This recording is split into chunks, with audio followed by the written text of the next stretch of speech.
Magandang umaga mga kahuan, narito na ang ulat sa panahon today. Narito po ang ating latest update sa binabantay nating bagyo na si Bagyong Esther. Ito po yung low pressure area na minomonitor natin itong mga nakaraang araw at naging isang ganap na bagyo na nga po. Ito po yung as of 5 a.m. update natin ngayong araw ng Biyernes, June 5, 2026.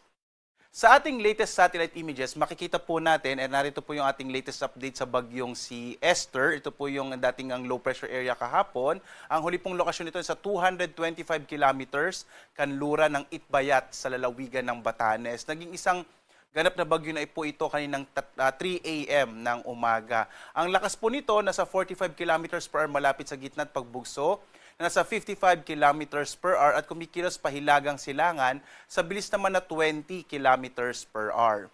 Samantala, maliban po sa bagyong Esther na magdadala ng mga pag-ulan lalong-lalo na sa lalawigan ng Batanes, ay patuloy pa rin yung pag-iral ng southwest monsoon o habagat at ito ang magdadala ng maulang panahon pa rin ngayong araw at posible po hanggang weekend sa malaking bahagi ng western na Luzon, lalong-lalo na po yung area ng Ilocos Region, ilang bahagi ng Cordillera kasama yung Bataan, Zambales at gayon din sa ilang bahagi ng Batangas, Cavite at ilang bahagi ng Occidental Mindoro at maging sa Metro Manila, inaasahan pa rin ngayong araw ang maulap na kalangitan na may mga pag-ulan. So mag-ingat pa rin po sa mga posibilidad at banta ng mga biglaang pagbaha or pagguho ng lupa, mga flash floods at landslides. Samantala, mapapansin po natin walang masyadong kaulapan naman sa ilang bahagi po ng Visayas at Mindanao, gayon din sa may southern part ng Luzon.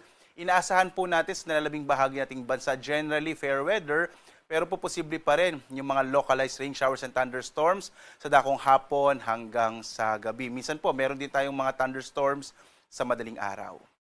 Narito po yung magiging track ng bagyong si Esther. Base sa ating pinaka-latest na update, makikita po natin na ang bagyong Esther ay patungo dito sa may bahagi ng Taiwan. Posible po ngayong araw ito ay mag-landfall sa may southern part ng Taiwan. At habang binabaybay nito, papalabas ng Philippine Area of Responsibility, posible pong by tomorrow, araw ng Sabado, ay nasa labas na ito ng Philippine Area of Responsibility bandang umaga.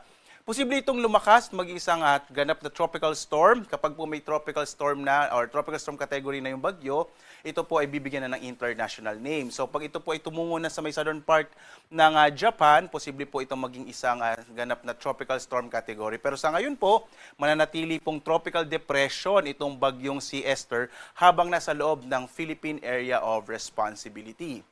At dahil nga sa bagyong Esther, tayo po ay nagtaas ng Tropical Cyclone Wind Signal number 1 sa bahagi ng Batanes. So sa mga kababayan po natin sa Batanes, asahan po yung posibilidad ng mga pagbugso ng hangin at malalakas na mga pag-ulan na dulot nga ng bagyong Esther.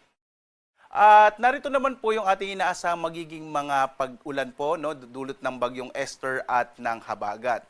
Ngayong araw, inaasahan po natin ang maulang panahon pa rin, lalong-lalo na sa bahagi ng Ilocos Sur at La Union, at gayon din po sa area ng Ilocos Norte, Abra, Benguet, Pangasinan at Zambales. Mag-ingat po muli sa mga posibilidad ng mga flash floods at landslide na dulot po ng malalakas na mga pag-ulan. Ito ay dulot ng habagat. Samantalang ang malalakas na mga pag-ulan sa may area ng Batanes ay dulot naman ng bagyong Esther.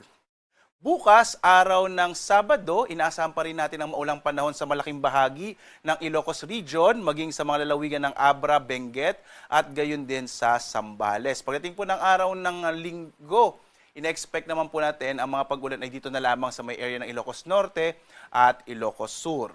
So muli po, no, asahan po natin this weekend, ngayong araw ng Biyernes hanggang weekend, ay mananatili pong medyo maulang panahon pa rin sa malaking bahagi nga ng western section ng Luzon, area ng Ilocos Region, ilang bahagi ng Central Luzon, kabilang na dyan ang Metro Manila, Batangas, Cavite at ilang bahagi ng Occidental Mindoro. Samantala po, sa lagay naman ng ating karagatan, unahin po muna natin yung mga lugar na may mga magpagbugso po ng hangin. Ngayong araw, bagamat wala naman pong nakataas sa tropical cyclone wind signal sa ibang pambahagi ng Luzon, maliban sa Batanes, posible pa rin yung mga pagbugso ng hangin na dulot pa rin yan ng habagat. Mananatili po ito hanggang this weekend. Mapapansin po ninyong malaking bahagi ng Luzon, lalong-lalo na dito po sa may area ng western section pa rin ng Luzon, kabilang din yung Calabarzon, Occidental Mindoro, ay asahan pa rin po itong mga pagbugso ng hangin. Pagdating ng araw ng Linggo, may mga pagbugso din ng hangin sa Batanes, Babuyan Islands, Ilocos Region, Isabela at Zambales. At sa lagay ng ating karagatan, wala po tayong nakataas na gale warning sa anumang bahagi ng ating kapuluan. Bagamat yung Northern and Central Luzon makararanas ng katamtaman hanggang sa mga maalong karagatan, iba yung pag-iingat pa rin po, lalong-lalo na sa mga maliliit na sakyang pandagat at maliliit na mga bangka. Lalo po dito sa may western section ng Luzon kung saan nga umiiral, medyo malakas po yung habagat dito sa may western section ng Luzon. Kaya mag-ingat po yung mga maliliit na mga bangka. Samantala po, ang Pag-asa ay nagdeklara na ng pagsisimula ng tag-ulan. Partikular na nga dito sa may western section ng Luzon at Visayas. Kahapon po, dineklara na ng Pag-asa ang onset ng rainy season. At dahil po rito, asahan na natin na mas mapapadalas pa yung mga pag-ulan sa hapon hanggang sa gabi at maging sa madaling araw, lalong-lalo na po sa may western section ng Luzon at Visayas. Ito po yung area tinatawag na nasa loob ng type 1 climate kung saan kitang-kita po yung or nararamdaman yung maulang panahon, lalong-lalo na pagdating ng Hunyo hanggang bandang Oktubre or hanggang mga bandang Nobyembre. At dahil nga po nasa panahon na tayo ng El Nino, or papunta tayo sa El Nino, asahan din po na itong habagat season natin ay posible pong mas malalakas yung mga pag-ulan, lalong-lalo na nga sa western section ng Luzon. Kaya dahil po dyan mga kababayan, lagi po tayo magdala ng mga pananggalang sa ulan